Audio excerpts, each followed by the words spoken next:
Welcome to estdocumentary. We tell the stories society tries to forget.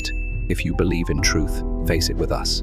You're looking at America, the land of dreams, bright lights, high-rise towers, opportunity. But this is only half the truth. Beneath million-dollar skyscrapers are people who can't afford a single-dollar meal. They lie there, breathing dust, living a nightmare that's all too real.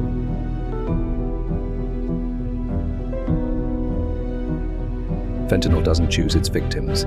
It kills fast, it kills silently, and it's spreading like wildfire right in the heart of America. This isn't a horror movie. This is the evening news. A disaster with no explosions, no sirens. Yet it has already claimed hundreds of thousands, and it's not slowing down. How did the richest country in the world let this happen? And who's next? His name is Marcus. He's not lazy. He didn't give up. He once had a second-floor apartment in a working-class neighborhood, a back-breaking job at a warehouse, 12-hour shifts, no complaints, a beat-up pickup truck that still started every morning. He used to laugh more than he spoke. He used to hold his son and dream of a road trip to the ocean. But then, a back injury took the job. No health insurance, no savings, no nearby family. Then came the oxy, then fentanyl, then nothing. Now Marcus sits here, back pressed to a freezing concrete wall in the middle of Skid Row. He doesn't ask for money, doesn't meet anyone's gaze. He just stares down at the pavement, as if searching for the man he used to be, buried somewhere beneath the trash and ashes of a shattered American dream. 7 a.m. The city wakes to hot coffee and egg sandwiches. But on this corner, Marcus's breakfast is cold instant noodles and a bottle of tap water, saved from a park faucet the night before. He sits on a torn cardboard sheet. Behind him, an overflowing trash bin. The wind cuts through the holes in his jacket sleeves. With every bite, passers-by avert their gaze. Some change direction. Others look at him like he's already dead. No one knows he once made breakfast for his son every morning. No one remembers that just yesterday, he had a home, an ID, a plan. Now, he's invisible. A name no longer spoken. A silent figure drifting at a busy intersection. To Marcus, fentanyl isn't addiction. It's a blanket of illusion, covering the ruins of what used to be life. It's a tiny door, cracked open, offering 10 minutes with no pain, no hunger, no memories. Each morning after his cold noodles, he quietly pulls a small packet from his pocket. No ceremony, no hesitation. Just a motion as familiar as brushing teeth, as routine as breathing. He tilts his head to the sky, eyes closed. For 10 minutes, time pauses. The city fades. The cars vanish. Only a thin breeze remains gently carrying him away from the filthy sidewalk. But the 10 minutes pass, and reality returns heavier than ever. They call it a drug crisis. But the truth is, drugs are only the surface. Beneath it are kids raised in silence, homes without fathers or with ones too drunk to speak, dinner tables left empty, hugs that never happened. Fentanyl didn't appear out of nowhere. It seeped through cracks in the soul, through unnamed depression, unspoken trauma. It doesn't just kill, it drains hope. It turns a generation into shadows drifting through life, searching for a reason to keep going or a way to stop. Marcus isn't an addict. He's a person, a man who once worked hard, paid taxes, loved, lost, tried. Now, he's just a shadow, a body curled near an intersection that thousands walk past every day without turning their heads, a name no longer spoken, a citizen erased from paperwork. But Marcus is not alone. Behind him, lining streets like Kensington, Tenderloin, Skid Row, are thousands, tens of thousands more, each with a story, a scar, a misstep, a betrayal, and eventually, a needle. They are the other face of America, the face we choose not to see, because it makes us uncomfortable, but they're still there, right under our feet, right outside our doors. No signs, no licenses, no one knows their names. Just a room in an abandoned industrial park, buried in the concrete sprawl of southern China. There are no lab coats here, no clean rooms, just shadowy hands, mixing chemicals in the dark. They don't know who will use what they make. They only know that every gram of powder they seal is worth more than gold. Precursors are ordered online, paid in cryptocurrency. Every step untraceable. Authorities know, but they can't stop it, because everything happens behind a screen. And then, a tiny white zip bag is shipped out. Inside, not a drug, but a death waiting to be opened. The tiny zip bag is now hidden inside loudspeakers, tea canisters, couch cushions. It leaves Tianjin port, sails across the Pacific, and lands at Mexico's docks just like any ordinary shipment. But this isn't a product. It's a weapon with no war declaration. Here, cartels like Sinaloa or Jalisco take over. They don't need to cook, just mix, process, ship. A fully functional kill chain. No gunshots, no flames, just tiny pills, disguised as painkillers, sold one by one on American streets. Not every container gets checked, and the cartels know that. One successful shipment can fund a year of death. No sirens, no fences falling. This invasion happens every night, silent as the wind over the desert. Fentanyl crosses borders like a ghost, hidden in spare tires, baby formula cans, or inside the bellies of desperate couriers paid a few $100s. There are tunnels hundreds of feet long, leading straight from cartel labs to corner stores in San Diego. Border Patrol tries, but they can't catch it all, because one successful run, just 1 kilo, is enough to kill 500,000. This is no longer smuggling. This is war, but there are no guns, no blood, and the invaders wear no uniforms. No stores, no apps, just a nod, a handshake, and the deal is done. A dose of fentanyl sold, in broad daylight, right on the sidewalk, in Kensington, Philadelphia. You can buy fentanyl easier than cold medicine. $5 a pill, smaller than your fingernail, but 50 times stronger than heroin. One pill and you may never wake up again. But no one calls it murder, because the dead look like they're sleeping. And the seller, gone in 2 seconds like he was never there. This is a marketplace. Every block is a counter, every alley an ATM, and every addict just another customer, until they're not. 10:37 p.m. A 911 call comes in. Male unconscious, not breathing, skin turning blue, possible drug use.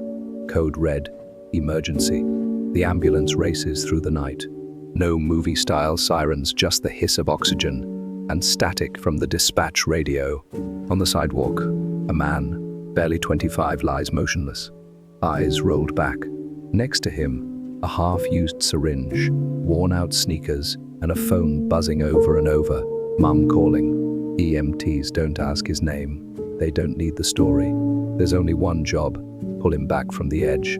A naloxone jab, chest compressions, and a whisper. Don't give up, man. His eyes flicker open. He gasps. Alive, for now. But next time, no one might make it in time. No doorbell, no reception desk. Just a quiet line of people in the freezing dark, waiting for something, anything. This isn't a hotel, it's a shelter, and every bed here is a lifeline, a survival lottery. A 71-year-old woman who lost her home after her son died of an overdose. A pregnant mother who doesn't dare sleep for fear. Her blanket might be stolen. A 12-year-old boy curled on a backpack, clutching a single worn shoe, the last thing his father left behind. No one judges here, because everyone's lost something. The man taking names once slept outside. The woman handing out blankets once battled addiction. There's no peace, but there's warmth. No locks, but a fragile hope that maybe the morning will come. People think surviving an overdose is luck, but luck doesn't just happen. It's created by someone who chose not to walk away. A paramedic kneeling on concrete, risking everything to breathe life back. A friend fumbling for their last dose of naloxone. A former addict saving someone from the same pain they once knew. Each survival is a second chance. A chance to try again, to hear their mother's voice, to step out of the dark, but only if someone brave enough reached out first. One dose can save a life, but one look without judgment can keep it going. When the streetlights dim and the city falls asleep, someone still stays. An elderly man picking up bottles, trading them for bread to feed others. A young woman hanging blankets on fences, because tonight, the cold will bite harder. They're not on the news, they don't post about it, but it's these quiet souls who keep the city from losing its soul. Among concrete towers and fluorescent silence, A small light flickers born from kindness that asks for nothing in return. This is the America the world wants to see. Towering buildings, streets sparkling like diamonds at night, crowds laughing, rushing, alive. This is the America on magazine covers, where dreams come true, where hard work means success. But walk just 3 blocks further, and you'll see the other side of the dream. A stretch of tents lining the park, torn tarps tied with plastic strings, coughs from the elderly, silent cries from children, and the smell of garbage soaking in rain. No cameras here, no laughter, just tired yellow streetlights casting shadows over shivering faces. This too is America, but nobody wants to look at it. The American dream says, if you work hard, you can have it all. But hard work doesn't save a single mother sleeping in her car, doesn't help a little boy do homework under police lights. On one side of the street, people celebrate getting the keys to their first home.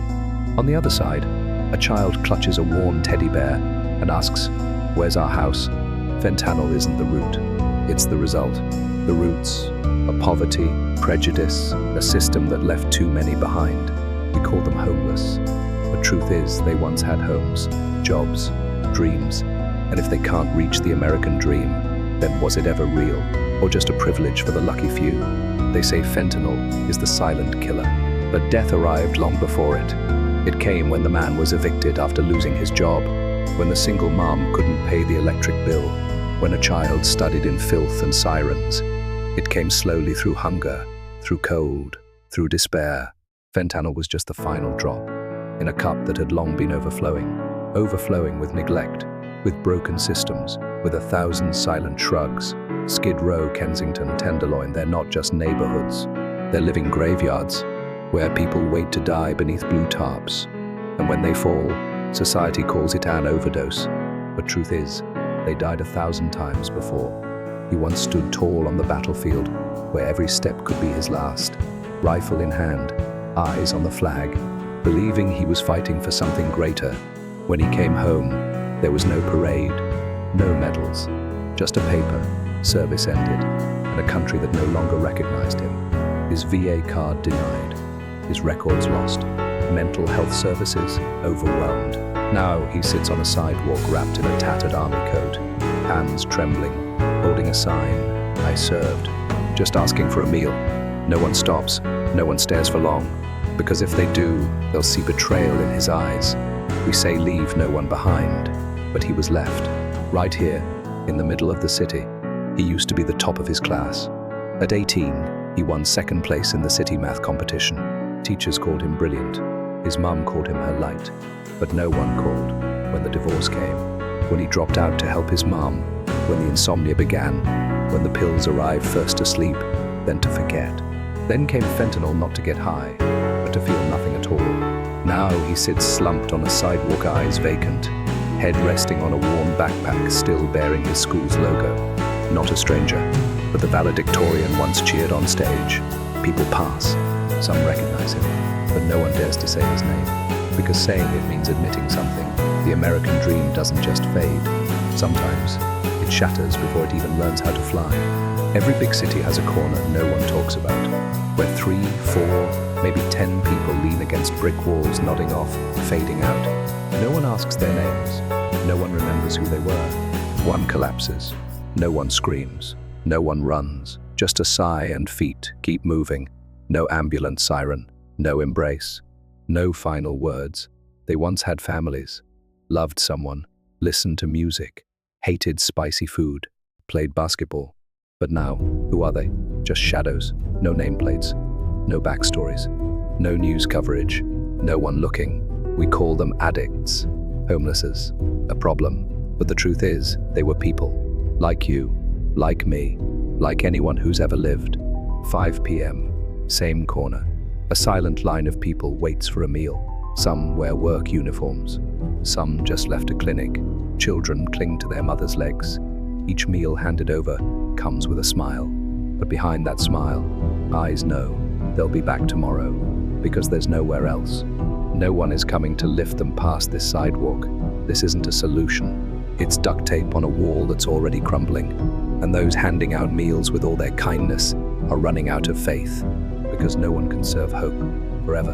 A tarp, a wall corner, a sidewalk stitched together with plastic sheets.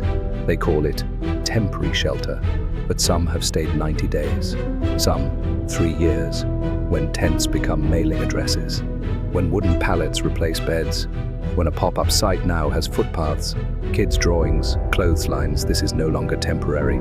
This is settling beneath neglect. And just across the street, abandoned buildings, locked, lit, empty. We've built cities, but we're too afraid to build a society.